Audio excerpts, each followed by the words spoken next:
জিলহজ মাসের চাঁদ দেখার পর গরুর মাংস বা মুরগি খাওয়া যাবে না, এটা কি সত্য কথা? কোরবানি দেওয়ার পর গোশত ৩ ভাগ না করে পুরোটা নিজে খেলেও কি কোরবানি হবে? কোরবানির গোশত কতদিনের মধ্যে খাওয়া উচিত? সারা বছর কোরবানির গোশত ফ্রিজে রেখে খাওয়া উচিত কি? মৃত ব্যক্তির পক্ষ থেকে কোরবানি করা যাবে কিনা, সেই গোশত বন্টনের পদ্ধতি কি? গরুকে জবাই করার সময় নাম নেওয়া আবশ্যক নাই। গরু ছাগলের বট খাওয়া কি যায়? রাসূলুল্লাহ সাল্লাল্লাহু আলাইহি ওয়াসাল্লামের পক্ষ থেকে কি কোরবানি দেওয়া যাবে? কোরবানির পশু জবে করার পর পেটে বাচ্চা পাওয়া গেলে করণীয়? যেই প্রশ্নগুলো শুনলেন, এই সকল প্রশ্নের উত্তর আজকের এই ভিডিওতে দেওয়া হবে। তাই ভিডিওটাকে না টেনে সম্পূর্ণ দেখার অনুরোধ রইল আপনাদের কাছে।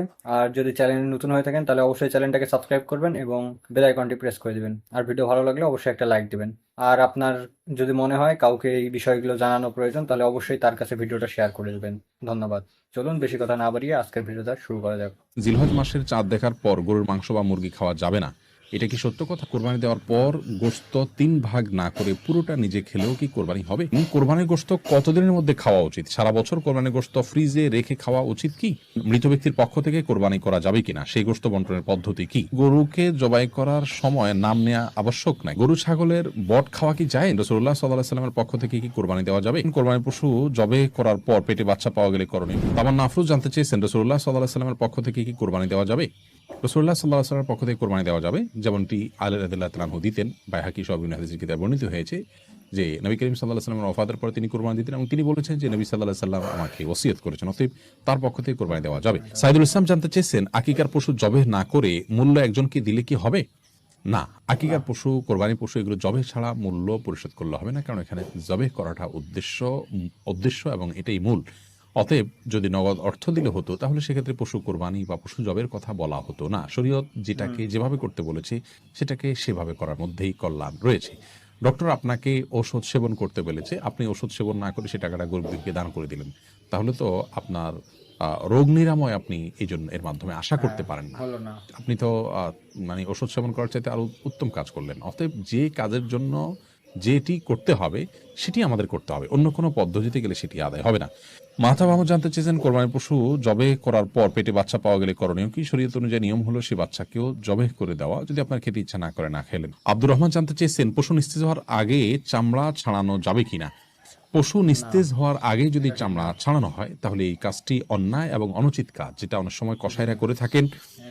একাধিক পশুর কাজ তারা ধরেছেন, সেজন্য তারা এটি করে থাকেন। আগে থেকে কসাইদের সাথে এই বিষয়গুলো নিয়ে বোঝাপড়া করে নেওয়া উচিত এবং কোনো অবস্থাতেই আপনার পশুকে এভাবে কষ্ট দেওয়া উচিত না।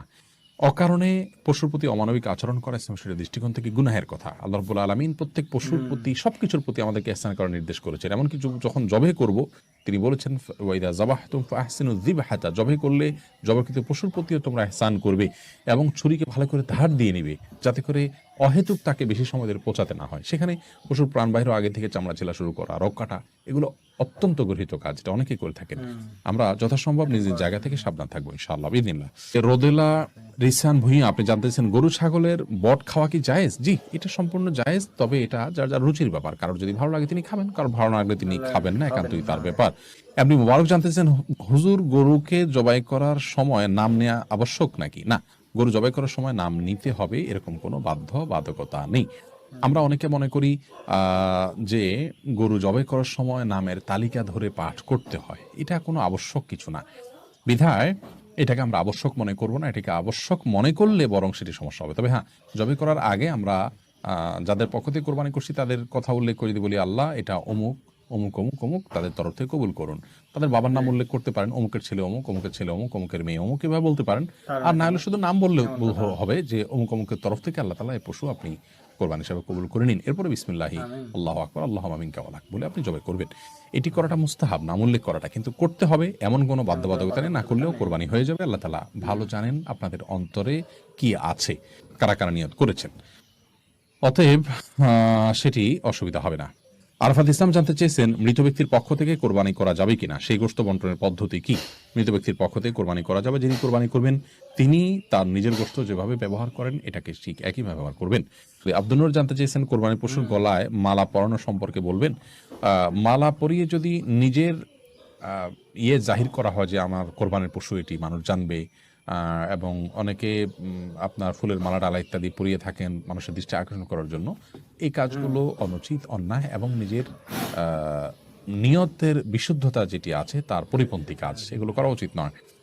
আর যদি নিছক গরুকে আপনার মায়া করে বা আপনার স্নেহ করে মালা পরানো হয় সেটি ভিন্ন বিষয়, কিন্তু সচরাচর আমাদের সমাজে যে মালা টালা পরানো হয় এগুলো এক ধরনের আপনার কি বলা যায় লৌকিকতা, এটা এক ধরনের প্রদর্শন ইচ্ছা থেকে হয়ে থাকে।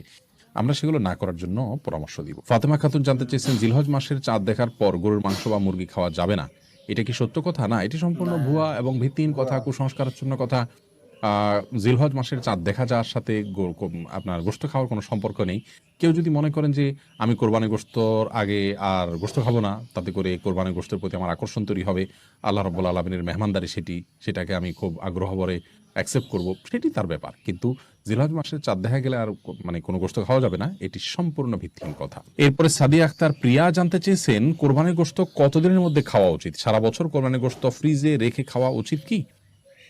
বল সাদিয়া, কোরবানি গোশত ফ্রিজে রেখে আপনার খেতে হবে এমন কোনো বাধ্যবাধকতা নেই। আমরা এটা কিছুদিন খেলাম, এটা দিয়ে আমাদের 6 মাসের গোশত কেনার কাজ সারলাম, এমনটি করাটা জাস্ট মানে কোরবানির সাথে যায় না, অনুচিত এটুকু বলতে পারি। কিন্তু এরকম কোনো সীমানা বলে দেয়নি শরীয়ত যে এর বেশি রাখা যাবে না। কেউ যদি 6 মাস 8 মাস রেখেও খায় তার কোরবানি হয়ে যাবে ইনশাআল্লাহ বিইذনিল্লাহ। কিন্তু আহ, এটাকে দিয়ে আমার পরবর্তীতে গোশত কেনা থেকে আমি বেঁচে গেলাম, এটা দিয়ে সারলাম, এই মানসিকতা রেখে অনেকে কোরবানি দেন, সেটা উচিত না। বাট আপনি চাইলে যে কোনো সময় পর্যন্ত রেখে এটি খেতে পারেন। জামিল আহমদ মাহদি আপনি জানতে চেয়েছেন, কোরবানি দেওয়ার পর গোশত 3 ভাগ না করে পুরোটা নিজে খেলেও কি কোরবানি হবে? কোরবানি গোশত কি 3 ভাগ করে 1 ভাগ গরিবদের দেওয়া জরুরি, নাকি পুরোটা নিজেরাও খাওয়া যাবে? জামিল মাহদি, কোরবানির গোশতের 3 ভাগ করা এটা আবশ্যক নয়, মুস্তাহাব। আল্লাহ রাব্বুল আলামিন কোরআন কারীমে যেহেতু 3টা শ্রেণীর কথা বলেছেন, ফাকুলু মিনহা ওয়া আত'আমুল কানিআ ওয়াল মু'তাররা, অন্য আয়াতে আল্লাহ বলেছেন ফাকুলু মিনহা ওয়া আত'আমুল বাঈসাল ফাকির। তো এই নির্দেশনাগুলো থেকে বোঝা যায় যে আল্লাহ রাব্বুল আলামিন 3টা শ্রেণীতে আমাদেরকে আপনার কোরবানি গোশতকে বন্টন করার জন্য নির্দেশনা দিয়েছেন, কিন্তু এটি কোনো আবশ্যিক নির্দেশ নয়। যার কারণে কেউ যদি এটাতে একটু হেরফের করেন, যেমন নিজে একটু বেশি রাখলেন, গরিবকে একটু কম দিলেন, অথবা গরিবকে একটু বেশি দিলেন, নিজে কম রাখলেন, অথবা সবগুলো গরিবকে দিয়ে দিলেন বা প্রতিবেশীকে দিয়ে দিলেন, তাতে কোরবানি হয়ে যাবে। একটু হেরফের করলেও কোরবানি হয়ে যাবে। এটার সাথে কোরবানি শুদ্ধ অশুদ্ধ হওয়ার বিষয়টি আসলে নির্ভর করে না, আমরা এটাকে যতটা খুব সিরিয়াসলি দেখি। আশা করি সকলেই প্রশ্নের উত্তরগুলো ঠিকভাবে বুঝতে পেরেছেন। আর যদি আপনাদের নিজেদের কাছে কোনো প্রশ্ন থাকে তাহলে অবশ্যই সেটা কমেন্টে জানাবেন, আমি নেক্সট টাইম ওই ভিডিওটা আনার চেষ্টা করব। আর যদি ভিডিওটা ভালো লেগে থাকে তাহলে অবশ্যই একটা লাইক দিবেন আর চ্যানেলটাকে সাবস্ক্রাইব করবেন। আর আমি জানি আপনাদেরকে আমার এই চেহারাটা দেখতে ভিডিওর মাঝে ভালো লাগে না, কিন্তু কিছু করার নেই, কিছু সাময়িক সময়ের জন্য আপনাদেরকে একটু দেখতে লাগবে। আমার ইউটিউবের কিছু গাইডলাইন্সের কারণে এই কাজটা আমাকে করতে হচ্ছে, না হয়তো আমি আমার এই চেহারাটা আপনাদেরকে দেখাতাম না। তাহলে আজকের জন্য এটুকুই ছিল, দেখা হবে আরেকটি নতুন কোনো ভিডিও নিয়ে, নতুন কোনো আলোচনা নিয়ে, গুরুত্বপূর্ণ আলোচনা। তাই অবশ্যই চ্যানেলটাকে সাবস্ক্রাইব করবেন এবং ভিডিওতে একটা লাইক দিয়ে দিবেন। ধন্যবাদ। আসসালাম।